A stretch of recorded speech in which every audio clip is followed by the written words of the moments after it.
लूका रचित सुसमाचार 14वां अध्याय। फिर वह सब्त के दिन फरीसियों के सरदारों में से किसी के घर रोटी खाने गया और वे उसकी घात में थे। वहाँ एक मनुष्य उसके सामने था जिसे जलंधर का रोग था। इस पर यीशु ने व्यवस्थापकों और फरीसियों से कहा, क्या सब्त के दिन अच्छा करना उचित है या नहीं? परंतु वे चुपचाप रहे।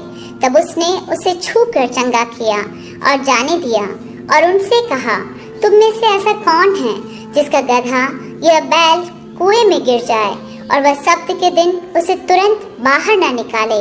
वे इन बातों का कुछ उत्तर ना दे सके।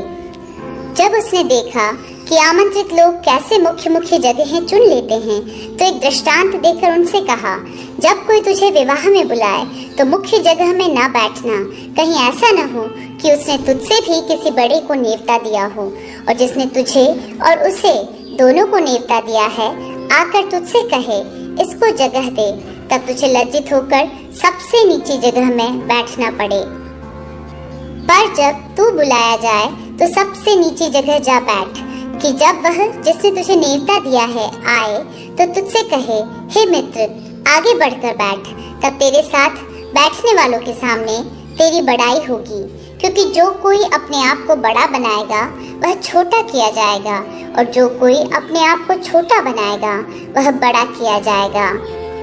तब उसने अपने नेवता देने वाले से भी कहा, जब तू दिन का या रात का भोज करे तो अपने मित्रों या भाइयों या कुटुंबियों या धनवान पड़ोसियों को न बुला, कहीं ऐसा न हो कि वे भी तुझे नेवता दे और तेरा बदला हो जाए। परंतु जब तू भोज करे तो कंगालों, टुंडों, लंगड़ों और अंधों को बुला, तब तो धन्य होगा, क्योंकि उनके पास तुझे बदला देने को कुछ नहीं, परंतु तुझे धर्मियों के जी उठने पर इसका प्रतिफल मिलेगा। उसके साथ भोजन करने वालों में से एक ने ये बातें सुनकर उससे कहा, धन्य है वह जो परमेश्वर के राज्य में रोटी खाएगा। उसने उससे कहा, किसी मनुष्य ने बड़ा भोज दिया और बहुतों को बुलाया। जब भोजन तैयार हो गया तो उसने अपने दास के हाथ आमंत्रित लोगों को कहला भेजा, आओ, अब भोजन तैयार है। पर वे सब के सब क्षमा मांगने लगे। पहले ने उससे कहा, मैंने खेत मोल लिया है और अवश्य है कि उसे देखूं। मैं तुझसे विनती करता हूँ, मुझे क्षमा कर दे। दूसरे ने कहा, मैंने 5 जोड़े बैल मोल लिए हैं और उन्हें परखने जाता हूँ। मैं तुझसे विनती करता हूँ, मुझे क्षमा कर दे। एक और ने कहा, मैंने विवाह किया है, इसलिए मैं नहीं आ सकता। उस दास ने आकर अपने स्वामी को ये बातें कह सुनाई। तब घर के स्वामी ने क्रोध में आकर अपने दास से कहा, नगर के बाजारों और गलियों में तुरंत जाकर कंगालों, टुंडों, लंगड़ों और अंधों को यहाँ ले आओ। दास ने फिर कहा, हे स्वामी, जैसा तूने कहा था वैसा ही किया गया है और फिर भी जगह है। स्वामी ने दास से कहा, सड़कों पर और बाड़ों की ओर जा और लोगों को विवश करके ले आ, ताकि मेरा घर भर जाए। क्योंकि मैं तुमसे कहता हूँ कि उन आमंत्रित लोगों में से कोई मेरे भोज को ना चखेगा। जब बड़ी भीड़ उसके साथ जा रही थी तो उसने पीछे मुड़कर उनसे कहा, यदि कोई मेरे पास आए और अपने पिता और माता और पत्नी और बच्चों और भाइयों और बहनों वरन अपने प्राण को भी अप्रिय न जाने, तो वह मेरा चेला नहीं हो सकता।